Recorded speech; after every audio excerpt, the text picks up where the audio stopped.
Alhamdulillah wassalatu wassalamu ala Rasulillah Sayyidina Maulana Muhammad bin Abdullah wa ala alihi wa sahbihi wa man tabi'a sunnatahu wa iqtada bihudah. Qala Sayyidil Imam Al-Arif Billah bin Athaillah As-Sakandari rahimallahu rahmatal abrar wa amaddana bimadadihil wafir fid darain amin. Sayyidina Al-Imam Ibn Athaillah As-Sakandari beliau mengatakan, laisa syan fi man yarfuku bika idza wafaqtahu bal syan fi man yarfuku biha idza khalaftahu. Nah, kali ini beliau memberikan rumus, memberikan pesan tentang siapa itu teman yang sejati, itu siapa.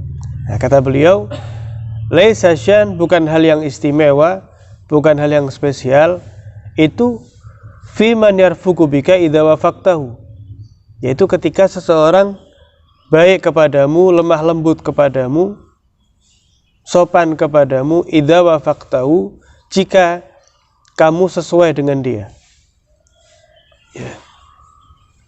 Kalau kamu sesuai dengan dia, dia sesuai sama kamu, kemudian dia halus, dia lemah lembut bersama kamu, itu bukan hal yang istimewa, hal yang biasa.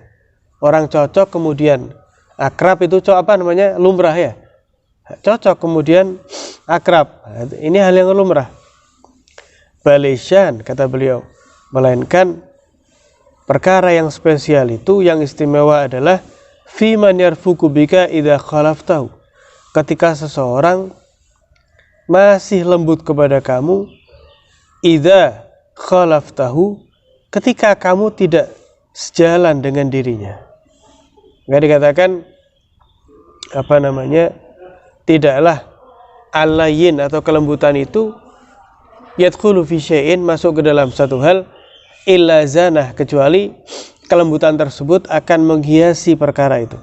Makanya Allah Ta'ala ketika memerintahkan Nabi Musa dan Nabi Harun kepada Fir'aun, apa perintah Allah, apa pesan Allah? Faqula lahu qawlan layyinan la'allahu yatadzakkaru aw yakhsha. Katakanlah kepada Fir'aun ini, padahal Fir'aun ini orang yang ngaku nabi. Lah Nabi Musa sama Nabi Harun ini diperintah sama Allah untuk mengajak orang menyembah Allah. Ini menghadapi Fir'aun, orang yang mengaku Tuhan, kan bertolak belakang ya. Tapi apa kata Allah kepada Nabi Musa dan Nabi Harun? Faqula lahu qawlan layyinan, katakan kepada Fir'aun ini, tapi dengan perkataan yang halus ya. Perkataan yang halus. Jadi perkataan yang ilmiah berdasar, tapi penyampaiannya dengan halus. Kenapa? La'allahu yatadzakkaru aw yakhsha, sehingga nanti bisa jadi Fir'aun itu kembali mengingat bahwasanya dirinya tidak lain melainkan seorang makhluk, dan dia takut, merasa takut. Nah, jadi bukan hal yang istimewa ketika orang itu cocok kemudian akrab, melainkan sebaliknya, ketika kita mungkin berselisih dengan teman kita, tapi tetap akrab. Nah, ini istimewa. Tapi ini dengan catatan selama malam yakun isman, selama tidak perbuatan dosa. Kalau misal tidak cocok, kenapa? Kita misalnya nggak cocok sama teman kita, kenapa? Soalnya ini sudah tak bilangi, jangan maling, tetap maling misalnya. Tetap kita akrabi, kita dukung, bahkan keliru. Nah, selama itu bukan perbuatan dosa, ada perselisihan kita akrab, wah itu luar biasa. Namanya orang pasti ada perbedaan pendapat, baik di dalam urusan dunia maupun akhirat. Selama itu bukan perbuatan dosa, berbeda pikiran misalnya, berbeda jalan, selama tidak dosa nggak ada masalah. Tidak ada masalah. Bahkan itu hal yang sangat biasa sekali. Misalnya masalah urusan dunia, masalah berbeda pendapat, berbeda pilihan misalnya, berbeda pilihan calon, berbeda pilihan ini dan itu, kemudian saling tidak menyapa, wah eman-eman, putus gara-gara itu. Kita bisa bayangkan mereka para imam terdahulu itu berbeda di dalam pengambilan hukum, berbeda di dalam mazhab. Al-Imam Syafi'i dan Imam Ahmad bin Hanbal, ada kalanya berbeda pendapat mereka, berbeda di dalam ijtihad, berbeda pendapat. Tapi apakah mereka kemudian musuhan? Tidak. Imam Syafi'i itu mengatakan, Ya, qauli shawab wa yahtamilul khata'. Wa qaulu ghairi khata' wa yahtamilus shawab. Beliau seorang mujtahid, beliau menyatakan pendapatku, hasil ijtihadku ini betul menurutku. Wa yahtamilul khata', tapi mungkin ada kemungkinan keliru di dalam masail-masail yang dhanniyah, masalah yang tidak paten.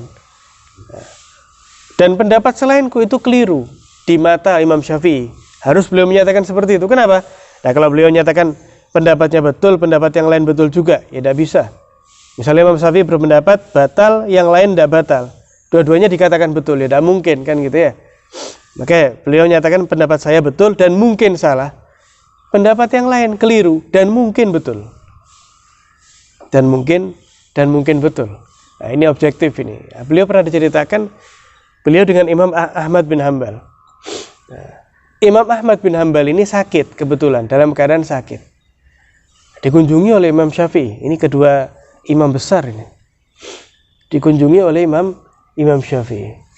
Ya, kata Imam Syafi'i, ya beliau mengungkapkan syair, maridul habibu fazurtuhu famaridtu min asafi alaih.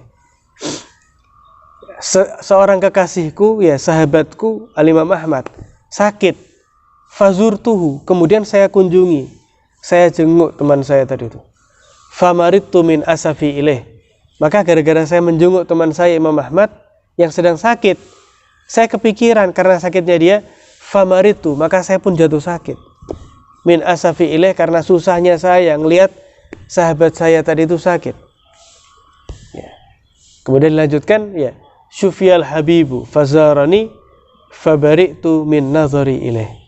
Kemudian saya ziarah ke Imam Ahmad dan saya sakit karena ngelihat keadaan beliau.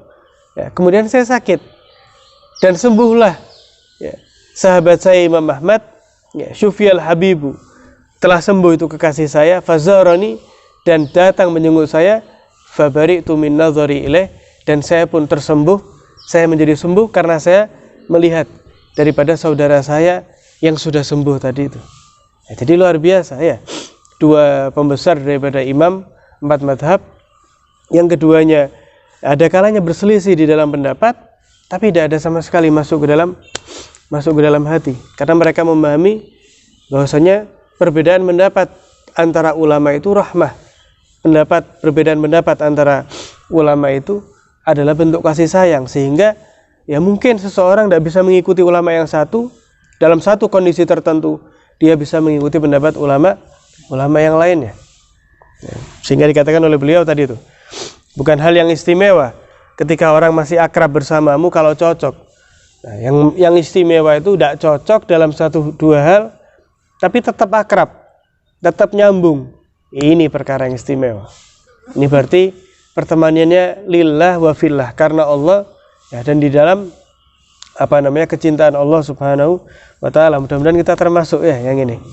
Ya, kemudian beliau mengatakan, wa mimma yukhafu 'alaik muwalatu dzunub liyastadrijaka fiha wa yumakkinaka minha. Qala ta'ala sanastadrijuhum min haitsu la ya'lamun. Nah, beliau mengatakan di antara yang dikhawatirkan atas dirimu itu adalah berterusnya ya konsisten di dalam dosa, itu semata-mata karena Allah ingin melulu kamu, pengen dilulu, tahu dilulu ya. Jadi Allah kasih terus gitu, padahal dosanya terus jalan. Dan Allah memberi fasilitas kamu untuk berbuat dosa tadi itu. Allah Ta'ala berfirman, ya, kami akan terus-menerus memberi mereka, melulu mereka, sedangkan mereka tadi itu tidak memahami bahwa apa yang mereka dapatkan itu Allah melulu mereka. Ya, karena perbuatan dosa mereka tadi itu. Ya. Sehingga sebagian ulama mengatakan, jika kamu melihat seseorang yang ahli maksiat itu kok terus mendapatkan kenikmatan, orang ini ya sholat ya enggak, puasa ya enggak, ngaji ya enggak, tapi bisnisnya lancar, fa'lam, maka ketahuilah annahu mustadraj, bahwa dia adalah seorang yang mustadraj, orang yang diistidraj oleh Allah Subhanahu wa taala. Maksudnya apa?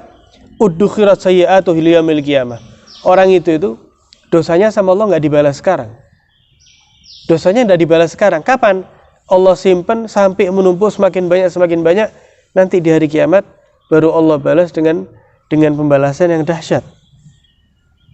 Justru sebaliknya, orang yang mungkin, orang yang taat kepada Allah, kok kemudian tergelincir berbuat maksiat, berbuat dosa, dan langsung Allah tegur, baik di dalam dirinya, atau keluarganya, atau di dalam hartanya, diuji sama Allah, di dalam 3 hal itu, maka ini bukti dia dicintai oleh Allah Subhanahu wa Ta'ala. Ini bukti Allah perhatian sama dia.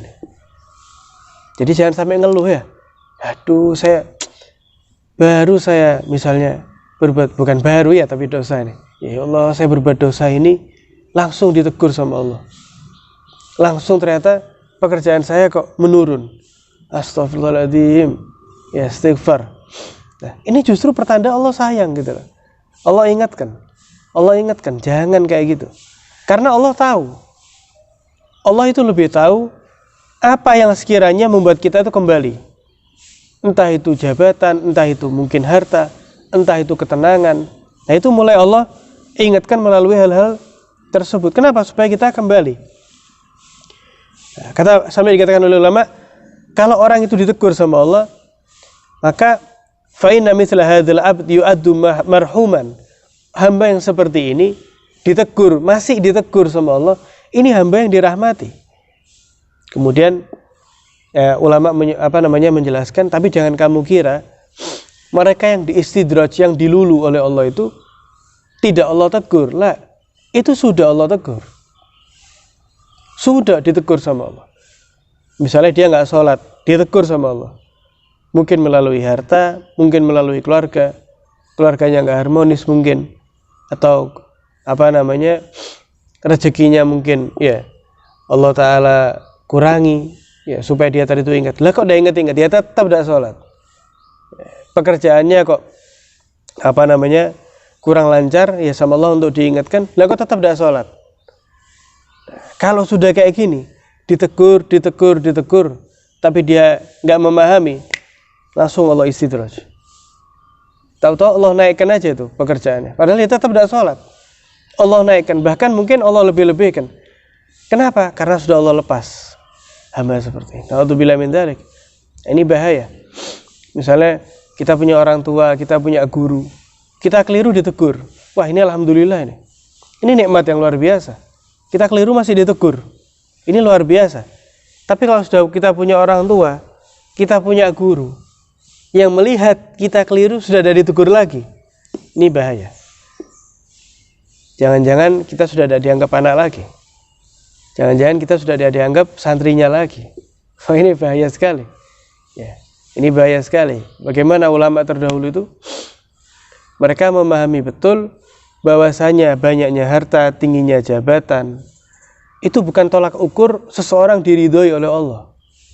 Karena dunia itu siapapun Allah kasih. Fir'aun Allah kasih segalanya, tapi Allah benci sama Fir'aun tadi itu.